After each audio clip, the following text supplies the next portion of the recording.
Hey, Top Realized Math Industry, and we are going to be doing long division rationals, part 2. So, in the last video, we've been learning about long division and how we learned that in 5th grade. But we've also learned how to do long division, but with algebra. So what we're going to do is try to solve something a bit more complicated. Ooh, so there's a complicated problem right here.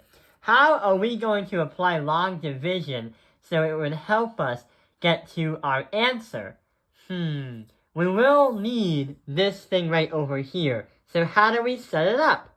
Well, going to the problem, we know that the bottom one is going to be x to the power of 3 plus 2x squared minus 3. So that's going to be right here. Minus 3. But what about the top one? The top one is not really ready to put into the problem. Notice how there is a 4, a 2, a 1, and a 0. When mathematicians try to do algebra, they love it when they have things in its standard form, the equations in its standard form, but also when it's simply going down the powers or down the line. So we are supposed to say 4, 3, 2, 1, 0, but we go from 4 to 2. So something's missing. So what we have to do is add a placeholder, because adding something else is going to mess up our work. And it's not going to go out evenly. So 2x to the power of 4 plus 0x to the power of 3 minus 5x squared plus 3x minus 2. If you were to do any math without the 0x to the power of 3, then it will be very impossible, because you can't have a x to the power of 3 subtract by like x to the power of 4 or negative 2. It won't work, and there'll become an error. Let's get started. So what we're going to do is, since we use the first exponent with the divisor as what we plan out to use to find out what the answer is, let's see what happens. So if I use x to the power of 3 and try to get to 2x to the power of 4, what can I use to get there? Well, if I use a 2x right here, if I do x to the power of 3 times 2x, it will bring me to 2x to the power of 4. Let me increase the line right there. So 2x is going to work for that. But now we have to do the entire problem. Now we have to color the entire thing in red, because that means when you find out what you're multiplying with, we have to find out by multiplying that and see what we get. So we have, of course, the 2x to the power of 4, but then we also have, when you apply 2x times that, plus 4x to the power of 3 plus 0x to the power of 2 minus 6x. So that is what's going to happen when you have this multiplied by that. So what we can do now is try to drain all this math to get it to 0, so it would work out. So every time we multiply, we must divide. Well, not divide. Every time we multiply, we must subtract. So we have to do some subtraction action. But every time you make a subtraction action, everything must be in the opposite, meaning that we have to put this in a negative, put this in a negative, put this in a negative, and put this into a positive. So now we subtract. 2x to the power of 4 minus 2x to the power of 4 is 0. 0 to the power of 3 minus 4x to the power of 3 is negative 4x to the power of 3. That is how we had to use that placeholder. Because if we ever did a square, then we couldn't really do anything because they're different exponents. Then we do minus 5x squared minus 0x squared minus 5x squared. And last but not least, if we do 3x plus 6x, we get 9x, but we have to add it. That 2 was not used, so we bring it down to negative 2. Now, we have to repeat the entire equation again.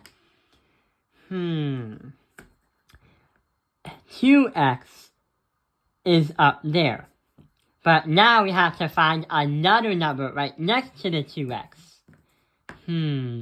We have an x to the power of 3 and a negative 4x to the power of 3. What can I do to get me there? What can be a fragment of this and that to get me to negative 4x3? Why don't I say just negative 4? Because that should be easy to understand. Negative 4 multiplied by x to the power of 3 is going to bring me to negative 4x to the power of 3. So that should work as negative 4x to the power of 3. Sounds simple.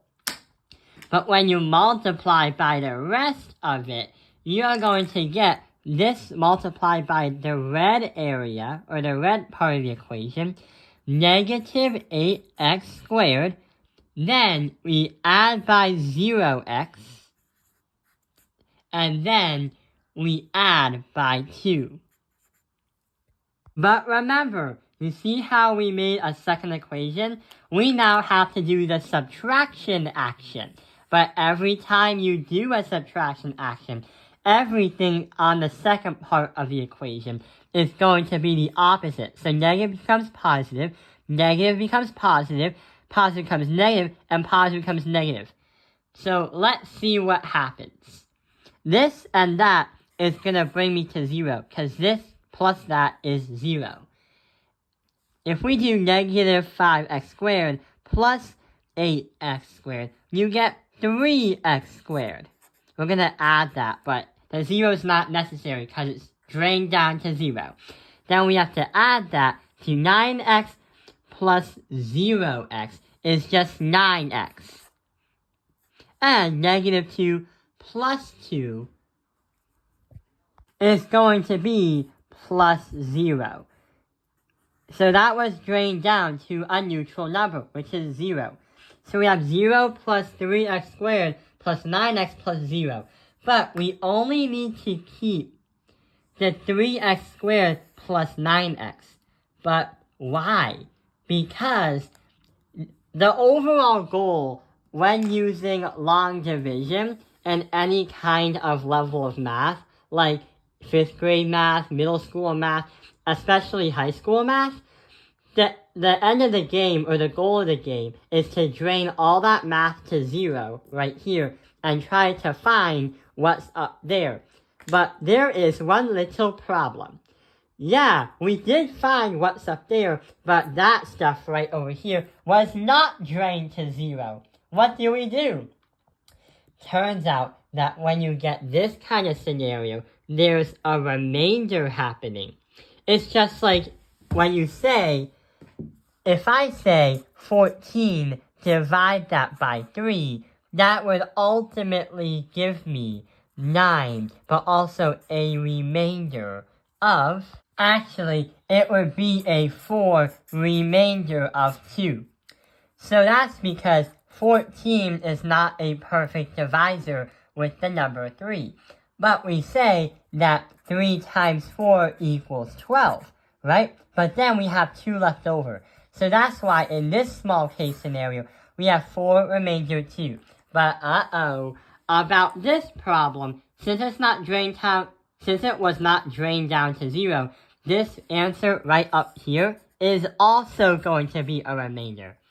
Also, the 2x minus 4 is some kind of answer we got, but we can say that it's not a perfect factor, and it's not even a good factor of this right here, but also that right there. So when you try to do the problem right over here, we can say that 2x minus 4 is going to be the answer that we got. But we do have to add in the remainder because that's also useful information that we have. So here's our final answer. 2x minus 4, then we have to add that by the thing that we divided with on the bottom, x to the power of 3 plus 2x squared minus 3. But on the top is going to be the remainder that we got. 3x squared minus 9. Or 3x squared plus 9x. Sorry about that. But wait. Since that there's a lot of math in this, there is a possible way that you might have gotten an error. And there was a little error. It was just a simple math error. See how we have a positive 2? If you do the negative 4 multiplied by the negative 3, you get a positive 12. And that is our math error. So it doesn't change the entire problem because we already done everything here.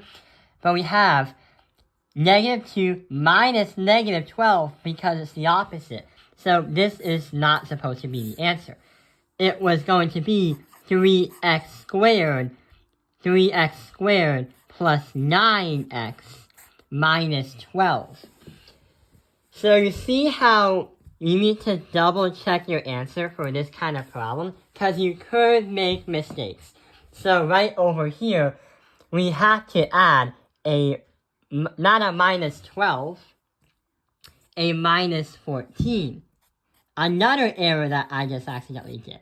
Because negative 2 minus negative 12 is negative 14. So over here, we put a negative 14 right over here. And this is our final answer. So when you do these kind of problems, it's a good idea to finish them before doing anything else because you might make a mistake by being distracted, and it's very hard to know where you left off. And also, there's a high chance of making a mistake, just like we did right there. I hope this video has helped you understand long division rationals. Thank you for watching Taoping Airlines Math Industry. Like and subscribe.